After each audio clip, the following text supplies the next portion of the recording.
नमस्कार दोस्तों, आज हम बात करेंगे कि आखिर यूपीएससी में हिंदी माध्यम का चयन क्यों नहीं होता है। यहाँ तक कि अब राज्य लोक सेवा आयोग में भी इंग्लिश माध्यम काफ़ी बुरी तरह से हावी हो गया है। अब कुछ लोगों ने हमको इस पर बार बार फ़ोन करके अलग अलग व्यक्तिगत रूप से पूछ रहा है कि अब हिंदी माध्यम में तैयारी करें या ना करें। बहुत दुविधा में है। तो मेरा मानना है कि देखिए, हिंदी और इंग्लिश के बारे में मैंने एक आर्टिकल लिखा है। उस आर्टिकल में वो सारी समस्याएं बताई गई है जो एक यूपीएससी की तरफ से जो ये प्रॉब्लम क्रिएट होती है, जिसका आरोप लगता है छात्रों के द्वारा। तो वो समस्या तो बुनियादी है और वो जब तक समाप्त नहीं होती वो रहेगी। लेकिन इसके बावजूद भी देखते हैं कि कुछ ना कुछ लोग हिंदी माध्यम से फिर भी चयन ले ही ले रहे हैं। इस साल भी आया है। ये अलग बात है कि 350 के आसपास रैंक से शुरू हो रहा है। पहले टॉप 10 में 2-3 घुस जाते थे, अभी 200 तक कोई दूर दूर तक नहीं दिख रहा है। या ओवरऑल यदि देखा जाए 4-5 सालों में हिंदी माध्यम का जो चयन का जो रेट है 8 से 10 यदि औसतन हम देखें तो ये बेहद ही दुखद मजाक की स्थिति है। लेकिन कुछ का हो रहा है तो क्यों हो रहा है? हमारी क्या कमी है? एक जो यूपीएससी में कमी है उसको तो केवल यूपीएससी या सरकार कर सकती है। आप फिर क्या करें? तैयारी ना करें या छोड़ दें? तो ये तो हो नहीं सकता है। देखिए, एक चीज़ आप देखते होंगे, एक आदर्श और एक व्यवहार। मतलब एक हम आदर्श में जीते हैं कि ऐसा होता है तो अब मेरा नहीं होगा, और एक प्रैक्टिकल जीता है कि नहीं मेरा हो सकता है, तो उसका होता भी है। आप हिंदी माध्यम में तैयारी कर रहे हैं, लेकिन सिर्फ ये नहीं आप कह सकते हैं कि आपका नहीं होगा या यूपीएससी नहीं होने देगा। आज का जो टेक्नोलॉजी का युग है, आपके पास हर तरह का नोट्स है। जो मैंने खास करके देखा है, जो अभी भी मैं देख रहा था पिछले 3 साल का क्वेश्चन, अब यकीन मानिए कि प्रश्न का भाषा थोड़ा चेंज जरूर हुआ है, थोड़ा जटिल हुआ भाषा उसका, और एक साथ कई मल्टीपल उसके पहलू जुड़े हुए हैं जो करंट से जुड़ा हुआ है। लेकिन प्रश्न बेहद आसान है। इसको मैं भरोसे के साथ कह सकता हूँ कि प्रश्न काफ़ी आसान है। तो क्या आप उसे अच्छे तरीके से लिख करके, कोई हिंदी माध्यम का छात्र हो और पूरा अच्छा से आप उस 20x20 क्वेश्चन को लिख करके आ करके, और यदि आपका नहीं होता है तो क्या आप, आजकल सोशल मीडिया का ज़माना है, क्या आप खुला हल्ला बोल सकते हैं? छाती ठोक के कह सकते हैं कि आपने 100% सब लिख के आए हैं और आपका एग्जाम नहीं हुआ? क्या खुला चुनौती देने की हिम्मत रखते हैं आप? यदि आप रखते हैं तो फिर तो अच्छी बात है, और यदि नहीं रखते हैं तो मैं फिर यही कहूँगा कि आप कुछ ना कुछ कमी आप भी छोड़ कर आए हैं। कुछ कमी उधर से है, उसको स्वीकार करते हैं। लेकिन आप में भी जो गंभीर कमी है, उस कमी को आपको स्वीकार करना होगा। आप जो प्रश्न आ रहे हैं वो कोई दायरे से बाहर नहीं है, एकदम साफ साफ संकेत है। क्वेश्चन दायरे से बाहर नहीं है, बहुत ही आसानी से लिखा जा सकता है। आप उस क्रिएटिव प्रश्नों को उत्तर दे के आ पाए हैं या नहीं आ पाए हैं, ये महत्वपूर्ण है। हम लोग आज भी हिंदी माध्यम का जो हम जितने लोग तैयारी करने वाले छात्रों को अभी देख रहे हैं, मेरे भी कुछ जानकार लोग तैयारी कर रहे हैं, उसमें एक चीज़ की कमी है कि जो वो पुराने दर्रे पर ही तैयारी कर रहे हैं। आपको एक उदाहरण देता हूँ। एक रियल टाइम अप्रोच या रियल टाइम नॉलेज या रियल टाइम मैंने क्या बोलते हैं कि नॉलेज जो आपका होना चाहिए वो आपका है।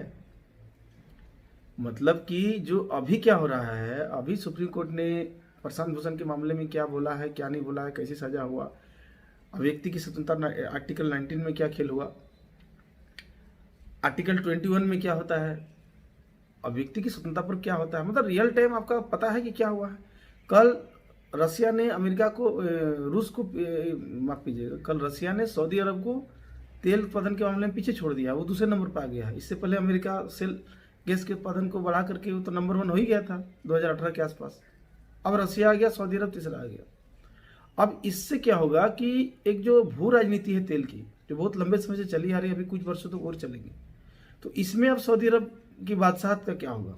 या आने वाले समय में जिस तरह हम लोग इलेक्ट्रिकल व्हीकल की ओर बढ़ रहे हैं और नवीनीकरणीय ऊर्जा जो बोलते हैं, रिन्यूएबल एनर्जी पर बढ़ रहे हैं, या फिर पेट्रोल के विकल्प के रूप में हम ऊर्जा की तलाश कर रहे हैं, उसी स्थिति में जो अरब कंट्री है, खाड़ी देश है, उनकी क्या स्थिति होगी? उनकी इकोनॉमी कैसे चलेगी? क्या बेहद बुरी तरह से वो फंस जाएंगे? मतलब जियो पॉलिटिक्स पर आपको इस तरह का सोचना है। मतलब कल के डेट तक या आज के डेट तक आपको ये सोचना है। यहाँ तक कि जिस दिन परीक्षा देने जा रहे हैं उस दिन कभी न्यूज पेपर पढ़ करके यदि आपको किसी टॉपिक में जोड़ करके लिखने का कोई पॉइंट टॉपिक मिल जाता तो आपको लिखना चाहिए, वो आपका बेहतर आंसर होगा। तो हिंदी माध्यम में आज भी देख रहे हैं कि ये रियल टाइम अप्रोच कि मतलब आज के दिन तक क्या चल रहा है वो नहीं पता है, और यदि पता भी है तो वो उसको लिखते नहीं हैं या उस पर डिस्कस नहीं करते हैं। और रियल टाइम अप्रोच नहीं होने का एक बड़ा कारण ये भी है कि हमारे जो चैनल्स है, मीडिया है, पूरी तरह से अब न्यूज नहीं दे रहा, न्यूज छोड़ करके सब कुछ दे रहा है आपको, न्यूज छोड़ करके सब कुछ दे रहा है। इंग्लिश में कुछ बचा हुआ है तो ठीक चल रहा है। अब हिंदी में जो मैं 2010 से लगातार देख रहा हूँ, bbc.com आप हिंदी में देख सकते हैं, उसके लेख बहुत अच्छे होते हैं और पूरी दुनिया में उसका चलता है। और उसमें निश्चित रूप से आप यदि यकीन नहीं होता तो आप 2012, 13, 11 के भी आप उसके लेख को देखिए, आर्काइव में जाके सर्च करके आपको भी दिखेगा कि उस समय वो प्राय सरकार के या सिस्टम के अगेंस्ट लिखते थे कि चापलूसी नहीं करते थे। आज भी वही लिखता है, मैंने वहाँ जाके कुछ आपको मिल सकता है, बाकी इंग्लिश में ठीक ठाक कुछ है, हिंदू है।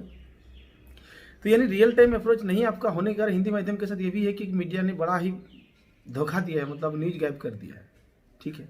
लेकिन आपके सामने मजबूरी यही है कि आपको चाहे इंग्लिश पढ़ करके करना है या फिर आपको किसी मार्गदर्शन लेके करना है, या जो भी है आपको current status real time news की आपको जानना होगा। हर विषय पर आपको पकड़ रखना पड़ेगा, करंट के साथ जोड़ करके आपको तैयारी करते रहना पड़ेगा, तभी आप कुछ आगे बढ़ सकते हैं। और यदि आप एग्जाम में लिख करके आ जाते हैं उसके बाद आप हल्ला बोल सकते हैं, जैसे मेरा हमेशा बोलते थे कि यदि नहीं होगा तो हम ऐसा कर सकते हैं, हम बोल सकते हैं, छाती ठोक के बोल सकते हैं कि मेरा होगा, लेकिन संयोग से मेरा हो गया। तो आप लिख करके यार नहीं होता है तो हल्ला बोलने की आप हैसियत रखिए कि हाँ हम चुनौती देते हैं, हम लिख के आए हैं, मेरा कॉपी दिखा जाए मेरा क्यों नहीं हुआ, या मुझे कम नंबर दिया गया होगा मुझे दिखाइए। जब आपका नहीं हो रहा तो इसे हल्ला तो कर सकते हैं ना। इसका मतलब कि जो उस साइड से कमी है उससे कहीं बड़ा कमी हमारे साइड से भी है। तो आप अच्छे अच्छे पुस्तकों की सूची एक मैं वीडियो बनाया हूँ, रख करके पढ़िए। नोट्स तो पढ़ना ही है, लेकिन पुस्तक किताब हर हालत में पढ़ना है। उसको पढ़ करके बेहतर आपको खुद से आपको सिनॉप्सिस टाइप का नोट्स बनाना है और खुद जेईई मैदान में यूपीएससी की बेहतर तैयारी मतलब आपको पीसीएस और हर एग्जाम के चयन की आपकी गारंटी देता है। कहीं नहीं होता है तो आप हर क्षेत्र में अपना बॉस बन जाते हैं। देश भर में हर जगह आपके लिए स्थान खाली रहता है, आप पूरे देश में किसी भी जगह हल्ला बोल सकते हैं। आपका नॉलेज इतना विस्तार हो जाएगा कि आप हर जगह आपके लिए रोजगार की व्यवस्था हो सकती है। आप एक एक्टिविस्ट रहेंगे, पूरे सत्ता, पूरे समाज, पूरे देश के हर स्थिति पर आपकी नज़र हो सकती है, उस पर आपको एक राय बना सकते हैं, उस पर आपको नॉलेज हो सकती है। तो पूरे देश में आपका दिमाग नॉलेज दिखेगा, आप छाती ठोक के कोई ना कोई रोजगार ले सकते हैं, और भी सम्मानजनक रोजगार। यदि ब्रेन है तो उसकी पूजा होगी। तो आप ईमानदारी से आपको तैयारी करने पर अब जोर देना है, ना कि केवल हिंदी माध्यम का हो नहीं रहा है, केवल इसी बेसिस पर आपको दम नहीं तोड़ना है या फिर पीछे नहीं हट जाना है, ठीक है। क्योंकि आपको तैयारी करना है, केवल इंग्लिश मीडियम को या कुछ कमियों को देख करके हमें ये नहीं करना है कि इसमें मतलब मेरा चयन नहीं होगा। आपको तैयारी करना है बेहतर तरीके से, यही मेरा सलाह है। धन्यवाद।